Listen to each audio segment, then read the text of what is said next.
जरगा जी के इस मंदिर के प्रांगण में बहुत बहुत अभिनंदन, बहुत बहुत स्वागत करता हूं।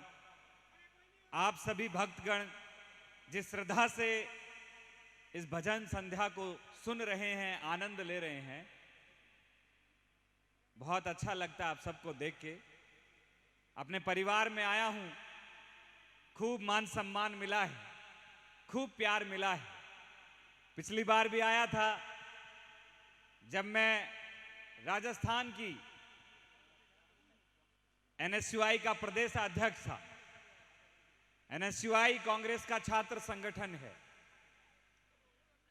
और आज मैं आप लोगों के बीच में आया हूं तो ये सब बाबा राम सा पीर की मेहर है, जरगा जी की मेहर है और हम सब के मसीहा बाबा साहब डॉक्टर बी.आर. अंबेडकर साहब का आशीर्वाद है।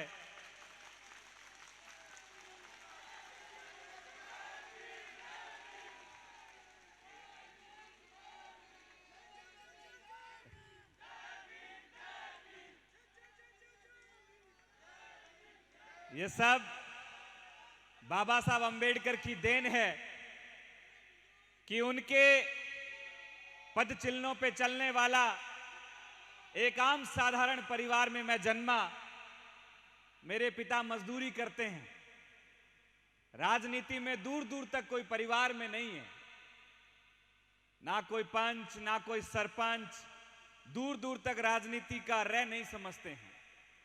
लेकिन आज जिस मुकाम पे मैं आप सबके आशीर्वाद से पहुंचा हूं, ये छोटा मोटा मुकाम नहीं है। मैं ये नहीं कहूंगा कि केवल ये मेरे समाज के लिए गर्व की बात है, ये उन सब के लिए गर्व की बात है जो आम साधारण परिवार में जन्मते हैं, लेकिन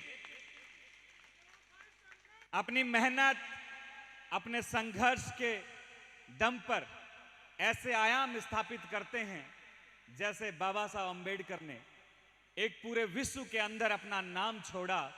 उन्हीं के अनुयायी जब उन्हीं के दिखाए रास्ते पर चलते हैं। आज मैं राजस्थान का नहीं, पूरी देश की एनएसयूआई का अध्यक्ष हूं। इसके लिए मैं सामाजिक न्याय के पुरोधा, इस देश में दलित, वंचित, शोषितों की आवाज आदरणीय श्री राहुल गांधी जी का धन्यवाद देता हूं कि जयपुर की सड़कों पर संघर्ष कर रहे एक नौजवान को उन्होंने दिल्ली की सियासत करने का मौका दिया है। मुझे गर्व है कि मैं मेघवाड़ समाज में पैदा हुआ और मैं ये गर्व से कहता हूं, हर मंच पे कहता हूं कि जिस जाति में जन्म लिया है उस पे गर्व करना चाहिए, उसको अपना अभिमान समझना चाहिए। लेकिन मुझे जो जिम्मेदारी मिली है वो एक जाति, एक वर्ग की नहीं है। मैं उन समूची जातियों की बात करता हूं जो आज संघर्ष कर रही हैं, कमेरे वर्ग से आती हैं, मेहनतकश वर्ग से आती हैं, किसान वर्ग से आती हैं, जो इस देश में शोषित हैं, वंचित हैं, पीड़ित हैं।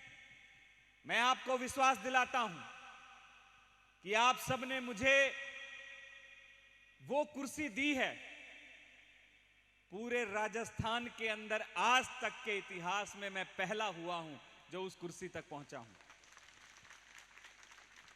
आपका बेटा पूरे देश में घूमता है।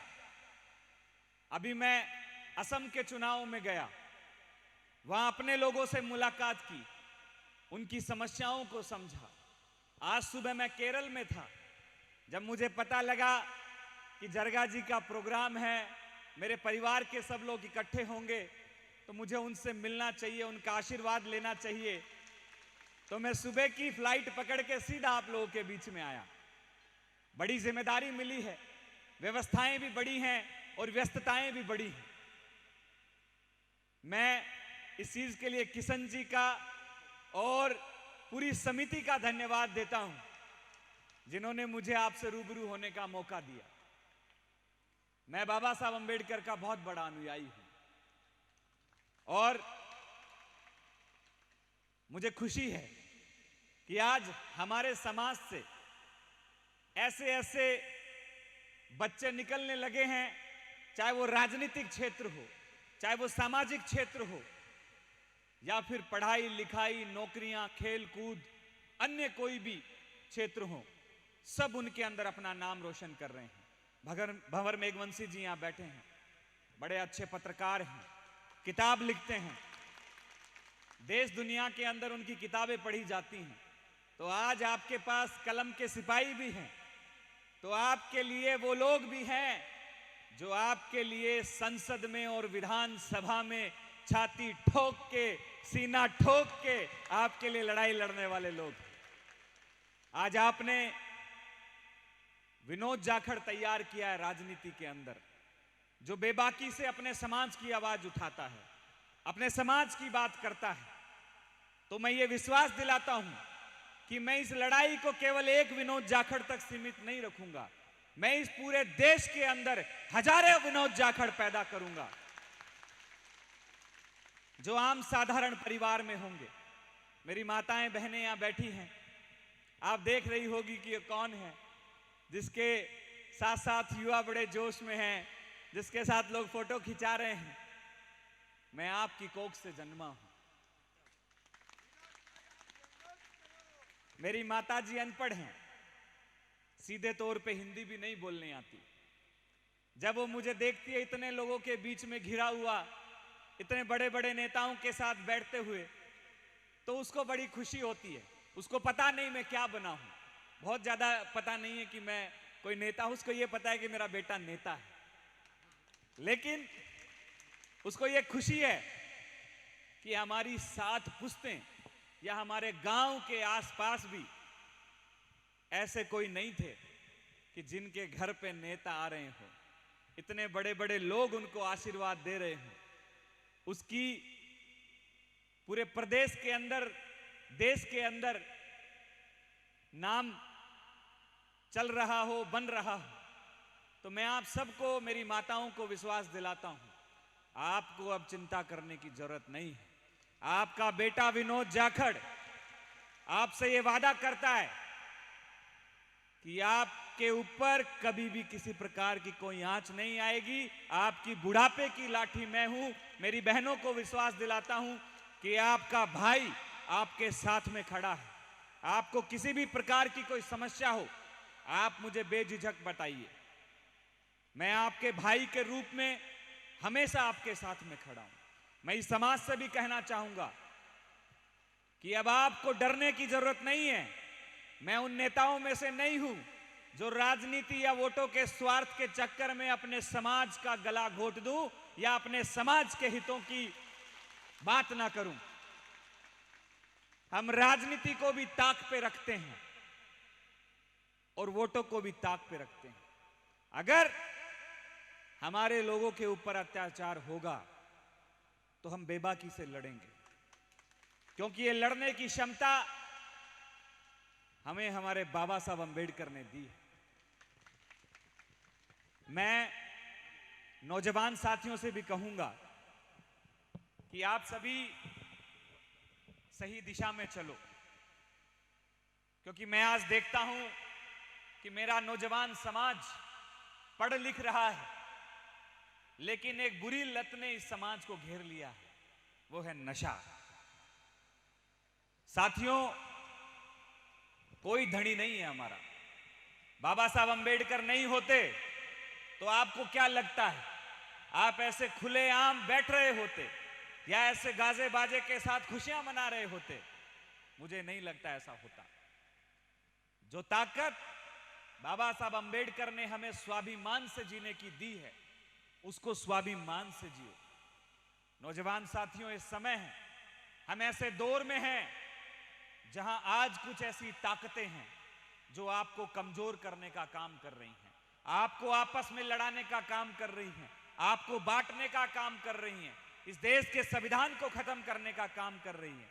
हम सबको एकजुट होके, मजबूत होके इस देश के संविधान को बचाने के लिए आगे आना होगा। और संविधान से किसी को क्या दिक्कत है? दिक्कत यह है कि संविधान को लिखने वाला एक व्यक्ति अनुसूचित वर्ग से आता था। आज उनके संविधान को कोई आसानी से पचा नहीं पा रहा है। तो आप देख रहे हैं देश के अंदर कैसी कैसी बातें होती हैं। तो ये सामाजिक मंच है, सामाजिक आयोजन है, लेकिन इन मंचों पे थोड़ी बात समझदारी के साथ उन चीजों की भी होनी चाहिए जिनकी आज इस समाज को आवश्यकता है। तो मैं तमाम साथियों का बहुत बहुत आभार व्यक्त करता हूं। अब आपका ऑफिस दिल्ली में है, कभी भी दिल्ली आओ तो आप ऑफिस आना। संसद 300 मीटर दूर है और आपके भाई का ऑफिस 300 मीटर दूर है। जब आप आओगे तो आपका सीना गर्व से भरेगा कि क्या जना है हमने भी। हमारे भी घर में कोई ऐसा पैदा हुआ है जिसकी कुर्सी संसद के बगल में लगी है। कुछ लोग कहते हैं कि विनोद जाखड़ घमंड में बात करता है, कुछ लोग कहते हैं कि विनोद जाखड़ घमंड में बात करता है। मैं घमंड में बात नहीं कर रहा, मैं ये मेरे नौजवानों को तैयार कर रहा हूं कि अब हम लोगों को समझने की जरूरत है। मेरे बहुत सारे भाषणों को वायरल किया जाता है जिसमें मैं कहता हूं कि अच्छे कपड़े पहनेंगे, रेबिन का चश्मा लगाएंगे, बड़ी बड़ी गाड़ियों में चलेंगे। वो उसका ये मतलब है कि अब हम वो लोग नहीं हैं जिनको आप जाति के नाम पे तोड़ दोगे। अब हम वो लोग नहीं हैं जिनकी तुलना ऐसे कर दोगे कि ये तो भाई उस समाज से आते हैं। अब हम वो लोग हैं जो आपको समझाएंगे कि हमारी कीमत क्या है, हमारी अहमियत क्या है। इस देश में अगर सरकार बनानी है तो हमारा सबसे बड़ा योगदान है। तो मैं आप तमाम साथियों का बहुत बहुत धन्यवाद देता हूं। बहुत सारे लोग यहां अलग अलग जगह से आए हैं। कभी भी आपको विनोद जाखड़ की आवश्यकता लगे तो आप बेझिझक याद करिएगा।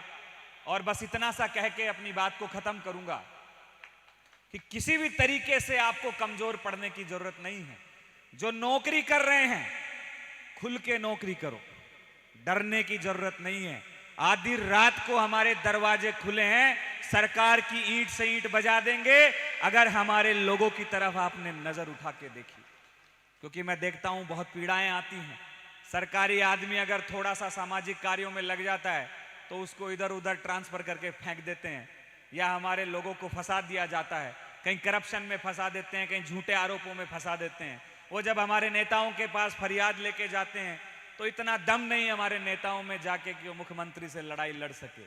लेकिन जब भविष्य में हम लोग तैयार होंगे तो आज मेरी 32 साल उम्र है, जब कभी अच्छे मुकाम पे रहूंगा या आपकी सेवा करता नजर आऊंगा तो ये आपको याद रहेगी कि ये उस दौर में एक बात कह के गया था और ये सच्चाई है। आज वो उसी बात पे कायम है और इस समाज की लड़ाई लड़ रहा है। तो आप सबका बहुत बहुत धन्यवाद। बाबा राम सा पीर की मेहर, जरगा जी की आप सबके ऊपर मेहर बनी रहे। आप खूब तरक्की करें, खूब आगे बढ़ें, खूब संघर्ष करें और इसी तरीके से समाज का नाम रोशन करते रहें। हमारे मंच पर बैठे सभी अतिथियों का मैं बहुत सम्मान करता हूं। शांतिलाल जी मेघवाल साहब बैठे हैं, कुंभलगढ़ से हमारे योगेंद्र जी परमार साहब बैठे हैं, भंवर मेघवंशी जी हैं, मनसुख शर्मा जी हैं, बालू भाई भील जी हैं और बहुत शानदार प्रस्तुति हमारे भाई मनीष परिहार जी ने दी। मेरी छोटी बहन अनीता जी जो कि गायक कलाकार के साथ साथ पढ़ाई में भी अपना नाम रोशन कर रही है। तो आज आपका समाज सही दिशा में चल रहा है, इसमें कहीं किंतु परंतु की जरूरत नहीं है। तो आप तमाम मंचस्थ संतों को, तमाम लोगों को बहुत बहुत धन्यवाद। भाई राहुल जी जो फ्री कोचिंग चलाते हैं, आपका भी बहुत बहुत धन्यवाद। तमाम लोग जो मेरे साथ में आए हैं, भीलवाड़ा से भी बहुत लोग आए हैं, उनका भी बहुत बहुत धन्यवाद, बहुत बहुत आभार। और अच्छा लगा आप सबसे, कुछ भी हो मेरे लायक बताइएगा। बोलिए जय भीम, बाबा साहेब अमर रहे, बाबा साहेब अमर रहे। 14 अप्रैल हमारा त्योहार है, बाबा साहब अंबेडकर साहब की जयंती आ रही है, धूमधाम से मनाओ, बहुत शानदार तरीके से मनाओ। बहुत बहुत धन्यवाद। और किशन जी का बहुत बहुत धन्यवाद। इसी तरीके से यहाँ पे कार्यक्रम कराते रहिए, हमें बुलाते रहिए।